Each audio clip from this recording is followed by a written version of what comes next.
Okay, hello. Welcome to another episode of the Real Talk Den in 310, the video podcast for our business communication course. Today, I am lucky enough to chat with Dr. Wendy Zajack, faculty director and associate professor of the Integrated Marketing and Design Management Communications programs at Georgetown University's School of Continuing Studies. Not only that, but she has nearly 30 years of Oh, marketing don't say it experience. out loud, Carrie. Pretty sure I got that right, and has worked in senior positions at major companies from around the world. And I had the pleasure of working with Wendy at Georgetown while I was there. And I get to call her both friend and colleague for over 5 years now. So welcome, Wendy. Thanks for being here. Yeah, thanks for having me. I'm super excited. All right, so let's kick off just with getting to know you a little bit better. I already know you, but obviously my students don't. How did you get to where you are in marketing? We have so many students who are interested in this profession. Yeah, it's a great question. And sometimes I'm like, how did I get to where I am? I am actually one of those strange people who got into communications after studying communications, which, by the way, that's an awesome way if you are, but some people get into it and didn't study it. I was really fortunate. I was a PR major at Syracuse University. And then I just kind of landed a job. It was a tough job market, so we can talk about that because I know right now it's a little bit challenging. But finally I got into it and then moved through lots of different communications positions at an agency first, and then moving into companies. I did pretty much every kind of comms known to man: internal, external, media relations, speech writing, executive communications. And then I got really interested in the product side of a business I was in and kind of moved into customer communication and then customer marketing. So kind of the full range. And I think the thing I love the most about marketing and communications is that full range. I mean, there are so many interesting jobs you can do. But I think when I talk to students about it, that's really challenging when you're trying to figure out what you want to do. I know, I want to get into marketing. Well, what area of marketing? How do I even get into that area of marketing? I totally get that. Yeah, and when my students come to me with different job titles, sometimes I'm like, I don't know what that job title is. And then I'm like, I look at it and I'm like, oh, I do know what that is. So I think that's another challenging thing today. I have this idea in my head. Maybe this is something we could work on, Carrie, where I start to map all the job titles in marketing and communications because it's crazy right now. And so I think it's really can be challenging, especially when you're coming into the field.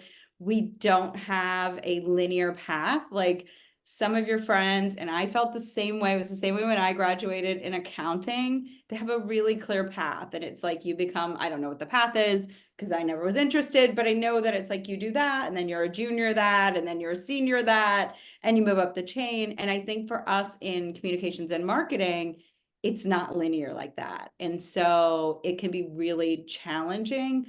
But the good news is it makes it so much more fun when you do get it, right? It absolutely does. And also, the one thing I tell our students all the time is if you are going to go into marketing communications or integrated marketing communications, it's not my job, it's not in your vocabulary, because literally the first thing I was tasked to do in my very first associate marketing manager role, to your point about titles, was to write a P&L. And I was like, I don't do math. I don't Exactly. I don't do math. And then it's like, oh wait, no, yes, I do. If I want the paycheck, I have to do math. Got it. Exactly. And I think again, like from a long-term career trajectory, since you've now outed me as being, 30 years in the workforce, which I can't even believe. But I think as a long-term career trajectory, it's great because you really can move into so many fun and interesting spaces. You could be a creative marketer, you can be an analytical marketer, you can be both. And so I think it has so many really great opportunities. But I think especially when you're starting out, it can be a little bit challenging to figure out what are those steps, where do I get that job and how to get my foot in the door. Yeah, I agree. So speaking of that, so all the different facets of marketing that you could go into aside, is there a general skill set right now that if you want to go into any area of marketing, What's kind of the core skill set do you think employers are looking for right now? Yeah, and I think I don't know if that I hope employers are looking for this, but I'm going to say what I think makes you the best marketer, and I'd argue communicator ever, is being empathetic. Why do I say that? Because I think we are, we have so many different ways that we can communicate and reach our customers. And if you are not able to put yourself in the position of your customer or your audience or who you're communicating to, I don't think you're going to connect with them. So my favorite skill is actually empathy, because it helps you understand the humans that you need to connect with.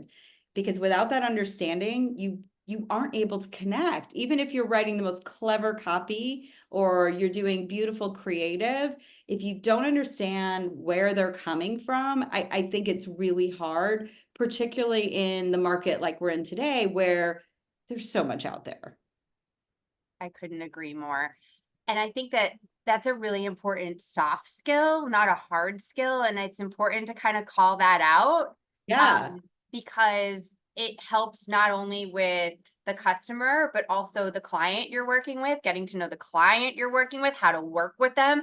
And in this class, they work with a real world client the entire semester. And so keep that empathy in mind, because I think that was a very like unexpected skill that you just totally married into what I'm tasking them to do the entire. Yeah, no, exactly. And I think as you get into the workforce, the same thing, your boss, your, a business leader that you're working with, your peers, I think all of it really goes a long way.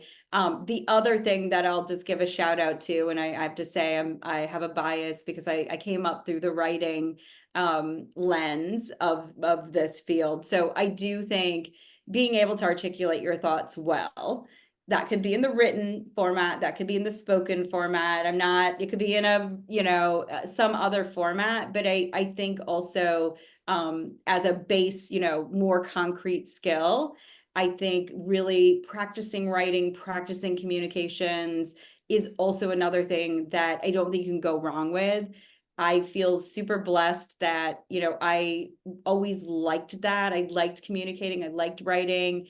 It served me so well in so many ways, unexpected ways, that I don't know that I could have thought about, when I was an undergrad but I think that's another skill. And the good news is I've taught communications. I'm finishing up a summer class to students who started college and are now completing. So some have been out of school for a long time. It's just you can learn it. You can practice the skill. So if you're like, I hate it and I don't like it, don't give up. Keep trying. I guarantee, and I'm sure Professor O'Grady has said this too, you can improve and you can get better. I really believe it to be a practice skill. So don't dig your feet in and say no. Keep trying and keep doing. And again, I think it's a skill set, no matter if you go into marketing or comms, that you'll use in any part of your business life and your personal life, by the way, too.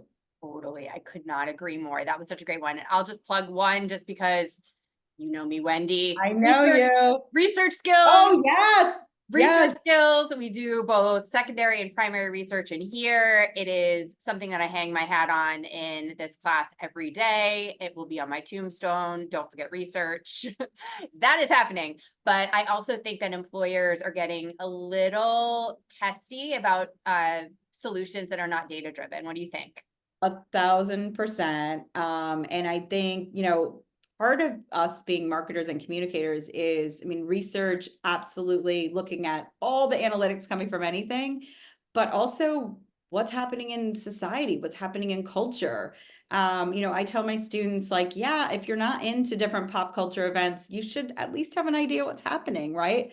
If you go into global, what's happening in the country that you're in. So yes, 1,000,000%. I don't think I didn't realize how much I loved research until later in my life.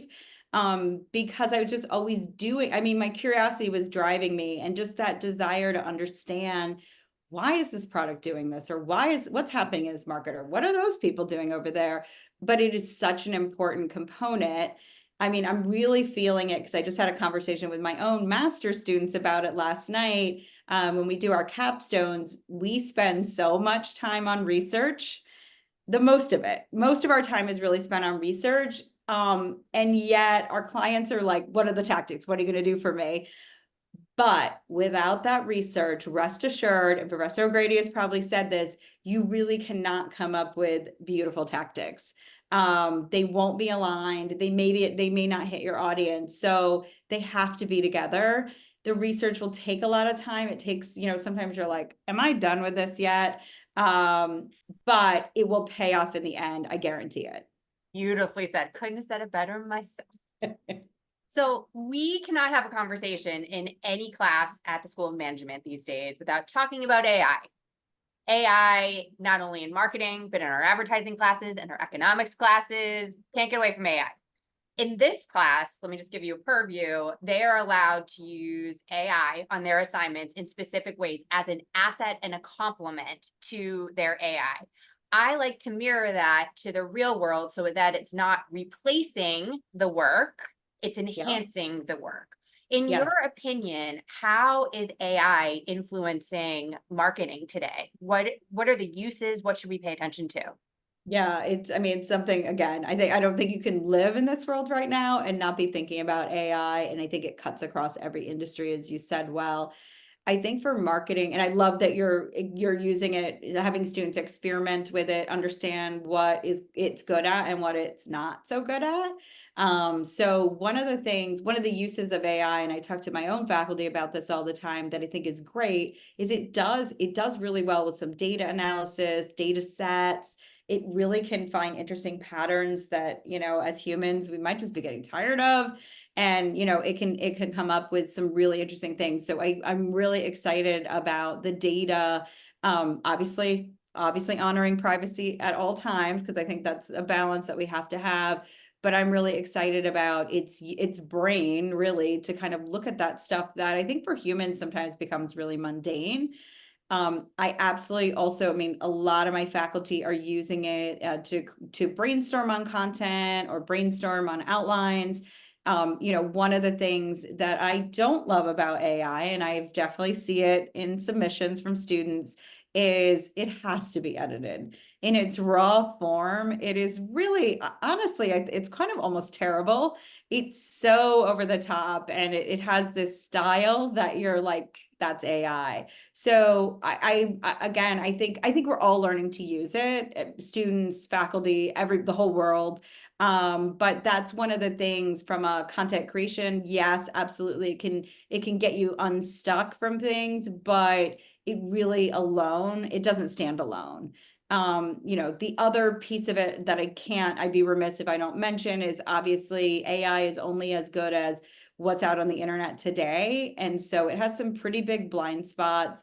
If you are not a well-represented population on the internet, AI will not represent you. So I think as marketers and communicators, we just need to keep that in mind as we are hopefully talking to all populations, not just the ones that are well represented on the internet. And so thinking about that as you're using it. I mean, there's going to be, I think AI, I would equivalate. I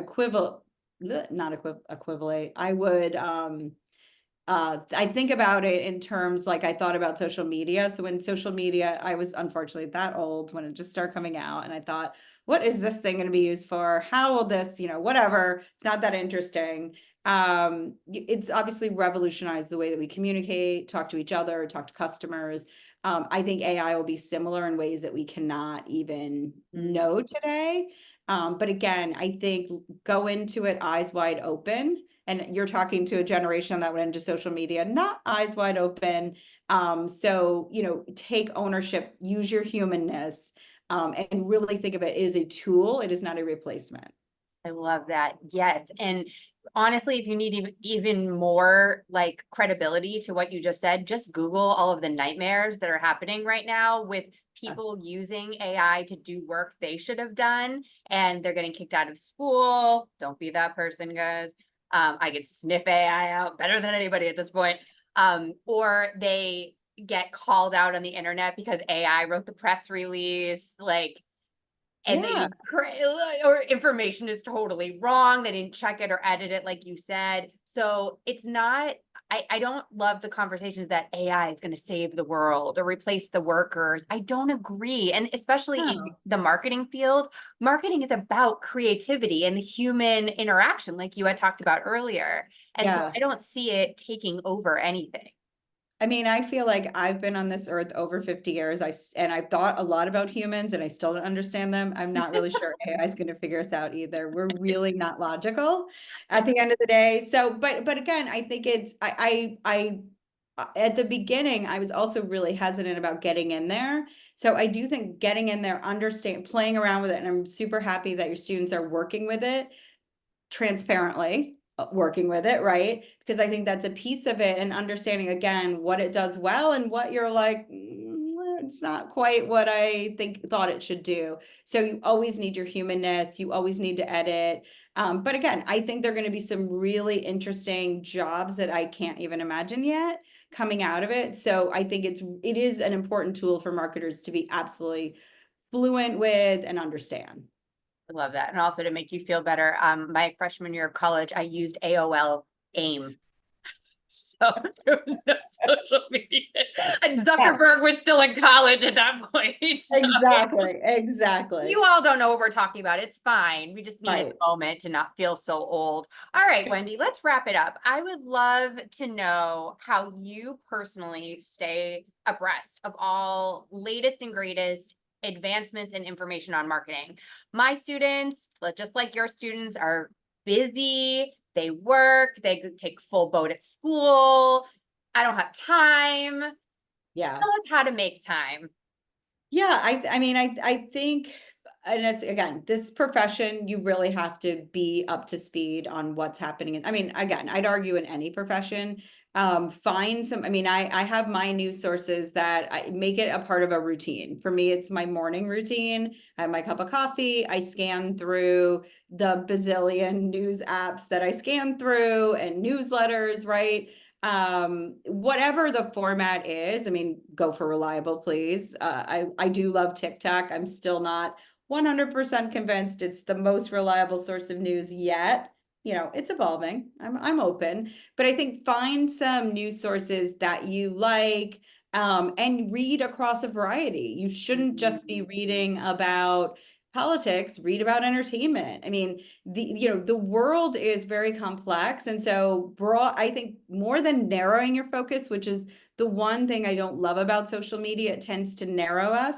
Try to broaden, right? Maybe read a BBC, maybe read something that's out of news from another country. If you're bilingual and you read another language, amazing. But just, it doesn't have to be hours. I'm not talking about boring, hourly reading. I'm talking about 15 minutes, start your day, end your day, take your lunch break, take a walk, listen to a couple of podcasts, whatever it looks like for you, try to make it a daily habit. I mean, I think it's that critical, to stay on top of things that you're doing. If you're in an industry, find those industry, go-tos. I was in the tech industry, find those and really go with those. But again, I stay looking at other things. One thing that I think happens, and this happened to me in the tech industry, I became kind of blind to what was happening outside the tech industry. And then when I got an education, I was like, oh, well, that stuff is awesome. You could see my cat coming in right now. We love pets. Okay, well, We this love is pets. and he feels like it's time to eat for him. It's not quite. So we've got time. But yeah, so I think, reading, again, that broad range of reading, watching, it doesn't matter. Reading, I say, because that's my habit. If you want to watch YouTubes, that's also completely fine, but immerse yourself, and try to kind of, read for fun, watch things for fun, right? I mean, all over the place, but I think just being aware of what's happening in the world is just super critical. Well, yeah. And also, how can you do well by your clients and give them the latest and greatest solutions if you can't compare it or have any base in what's happening in the world? Yeah, yeah. It makes it, especially in marketing, like, of course, you have to do that. I mean, of course, in every profession, like you said, but especially in yours. Do you have a favorite podcast right now? Or Oh, favorite book? I'm I'm putting you on the such spot. I know, and I'm such an old school girl because I love the daily and I know it is not everyone's jam, but that is like that's my go-to for like just a little bite of news. Yeah, I'm kind of boring. I'm not like a cool podcast girl. And I listen to NPR, also totally not cool by some accounts. But yeah, I think the daily is my go-to. And then I dabble around in other ones. What about you? What are you listening to? You always have good ones. Hi, thank you. I listen to a lot of teaching podcasts, so like a lot of pedagogy podcasts. I am a Threads girl. I follow, that's usually where you can, this is why my head is stuffed with news. I follow CNN, NBC, Fox, Yep. BBC, NPR, and entertainment news, pop culture from like the Today Show, Mhm. and like Entertainment Weekly. So I try to Yeah, get all of my news that way. But my exactly. And podcasts are mostly teaching, also super boring to these students. But yeah. I love teaching podcasts. I'm always trying to learn something new for teaching. Yeah, and I think what I love also is, we can get in bubbles. So whatever your persuasion is, like it is really good to listen across a wide range and just get that wide range of news. Again, just so we can understand the humans that we are marketing to and the world that we're living in. I just think it makes you a more well-rounded person. I agree. And just because this is a fun fact, and Wendy knows this about me, I am always reading 4 books at one time. And they are across all different genres. I have a subway book, a bed book, morning book, um, and my travel book, because I actually like read while I'm walking. And some of the books I don't even like. And I know that I don't like them, but they're on technology, they're on math, big data, like things that I don't know that much about, to Mhm. just echo the point that you just made, just so I can be ready to have a baseline knowledge in case I'm called to the mat for something. No, exactly. And I think I think the underpinning and something we both share a lot of, and I think good marketers also share this, is just a curiosity to continue to learn.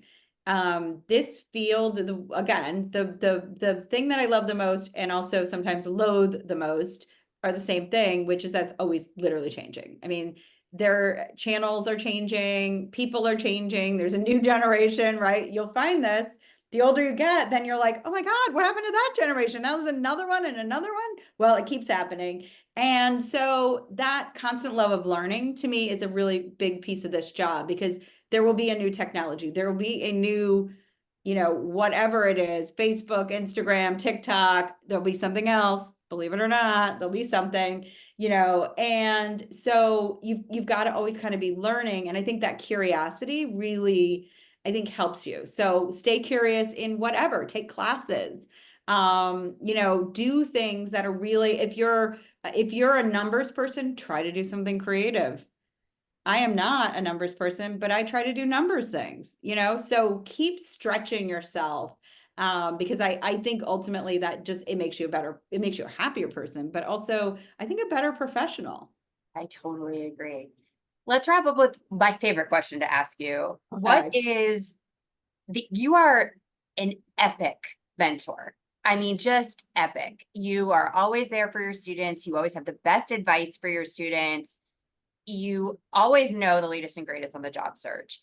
What is one piece of advice that you can give my sophomores, juniors, and seniors on the job search? What's the one piece of advice that they need to think about right now as they're going to get a job in this landscape? And this is the advice that I give to all my students, and they hate it. Networking is the number one thing. They hate networking. They hate it and they hate that answer, but I'm going to tell you why. The job search in this moment, we're in kind of a weird job market. You've probably heard that, maybe you've experienced that. There is a lot of competition, people are uncertain, all the things that make it a little bit harder to get a job. What I'm definitely seeing when I talk to employers and when I talk to students is they don't want to take a risk on someone. They want to like know a little more about that person. So as much as you humanly can, and I am blessed by being an extrovert, so networking, I'm going to just say is a little bit easier for me because I enjoy it. It is something that I like, and I have a lot of students that are not that way. But I guarantee even my introverted students, you can network too. You might not be able to do it at the scale, but you could absolutely network.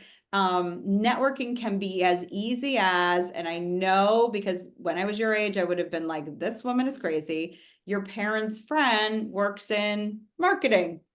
This happens to me all the time, by the way, now, because my kids are in their 20s and so are my friends' kids. And hey, maybe you should talk to this person. So take advantage of those kind of little conversations. You don't know where they're going to lead. This is the other thing that I think my students complain the most about networking is it is very nonlinear. So if I network with Carrie today, she may not have any ideas for me. She may not have a job for me. We just might have a good conversation and say, hey, we liked each other. That's cool. Let's stay in touch. That's a win in networking because 1 year from now, Carrie gets a huge promotion. She's teaching, she's a dean somewhere, and she says, oh my God, what about that Wendy person? What was her name? But this is how it works. And so I think the best advice I can give is obviously network, but don't think of it as I know it feels like a chore. I know it feels like something you have to do. And those adults keep saying that it's really annoying. And I just want to like send notes or apply, quick apply on LinkedIn. All fine. But in addition to that, challenge yourself to talk to some people, Zoom with people, chat with people. If you could do it in person, even better. Again, all those your parents are saying, I know Aunt so-and-so knows so-and-so. I didn't listen to any of that. And then I found out some of the time that Aunt so-and-so was actually a really big deal and I regretted it. So just think about it, try it out, find a pattern that works for you and a rhythm that works for you. Give yourself grace. You don't need to meet with like 50 people in a week, right? I mean, for some people, one person a week that's it. Go for it, right? There's nothing wrong with doing that. But I think, again, when you're thinking about the job market, you can start it now while you're still in school. All your professors, guess what?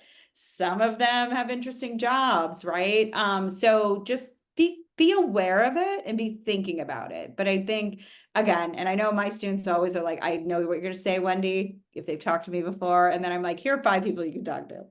And they're like, but again, it will pay off in ways that you don't even fully know. And that's, I attribute the fact that I do it all the time as part of why I can be helpful to other students, because then I say, I connect them up with other students and it's just kind of a pay it forward model. So yeah, figure out a way to do it and make it a part of your job search plan. That is such amazing advice, and I agree. And I just want to add one thing to that is to not get discouraged if you don't get responses.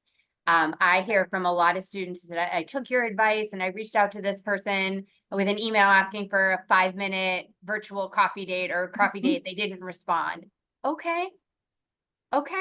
That doesn't mean that you failed at networking. Right. It's like dating, right? Like you're going to send out some asks and you're not always going to get the win, but it's out of the 10 things that you send in over a couple of weeks time or invites that you reach out to and try to get people to talk to you, somebody's going to say yes. Absolutely. And you don't know how impactful that yes is going to be. So don't Yes, get exactly. discouraged. Yeah. It's not about you. Right. And I think that's such a great piece of advice because I think, I'd say I'd reach out a couple times. If they're really good, I'll reach out 3 times. And I reach out to lots of people for lots of things and I don't hear anything either. So I think that's really, really an excellent point. You don't know what's going on in their life. They might be having the worst year of their life. They might be having the busiest time at work. Who has not? I mean, this happens to me all the time. Somebody texted me. I don't remember which platform, and I need to get back to them. And then it gets lost. I mean, it happens, right? We're in a busy moment and suddenly we've forgotten it. It got buried. I was on vacation. I was going to get back to it. I didn't. So yeah, it really keep moving and keep looking for other people. If you can find any connection points. So UMass, big alumni group, big school. Man, that's a beautiful connection, right? Like, who doesn't want to talk to someone that is at college where they went to college? Like, so look for natural affinities. You see that they played the sport that you like to play, or you see that they live in a city where you lived, or again, they worked in a place that your dad worked. It doesn't even matter, right? But I think, so look for those commonalities. And yes, don't get discouraged. It's so easy to. It just feels like a rejection, But it's but not.